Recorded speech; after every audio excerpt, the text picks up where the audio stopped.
Today we're going to be talking about a movie that has to do with a gift. Now, it's the movie Christmas Story. Anyone ever seen Christmas Story? Yeah. I remember when I first learned it, I learned new words. I learned things that I'd never learned before. For example, if you ever saw it, the movie, you learned the word fragile. That must be Italian.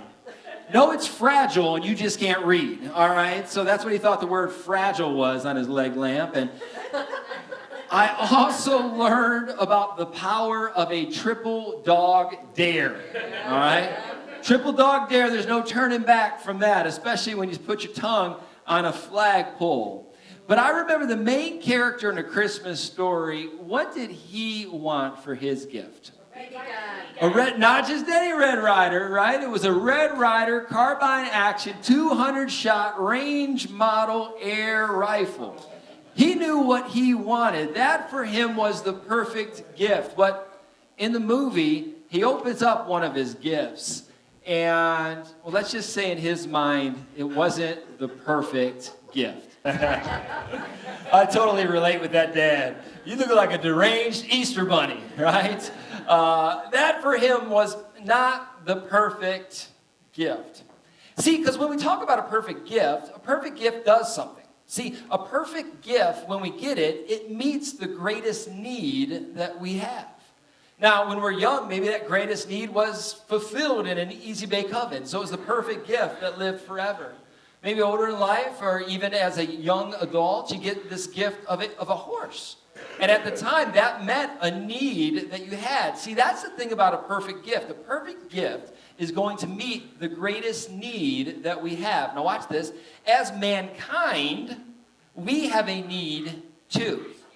Every human has a need, and there has always been this need to have a relationship with God.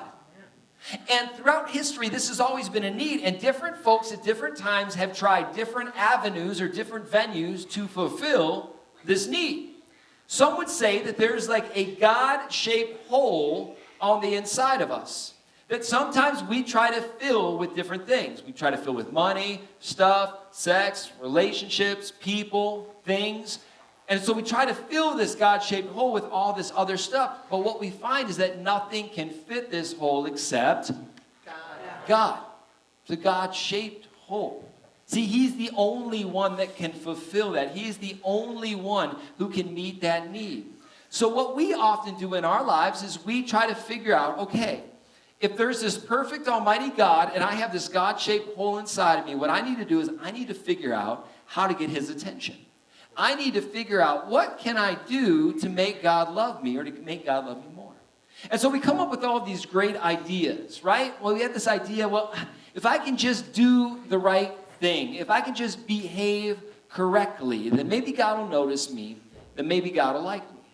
Or maybe for some of us, we think, man, if I'm just a little bit better, if I'm just a little bit better today than I was yesterday, then maybe God will love me more. And so we find ourselves always striving towards this perfect model and never being able to attain it.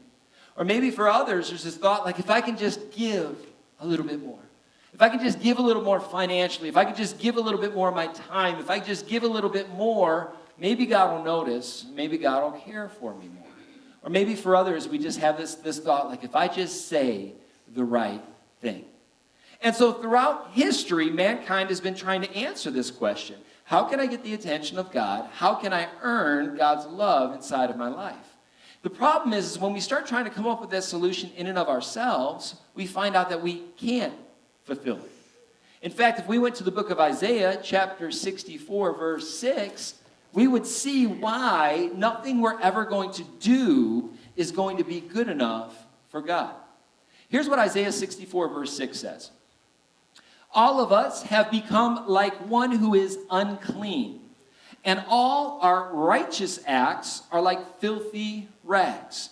That's all the good stuff we can do, all those things that we can do. If I could just do this, God will like me more. All those righteous acts, that's what that means. It continues on to say this. We all shrivel up like a leaf, and like the wind, our sins sweep us away.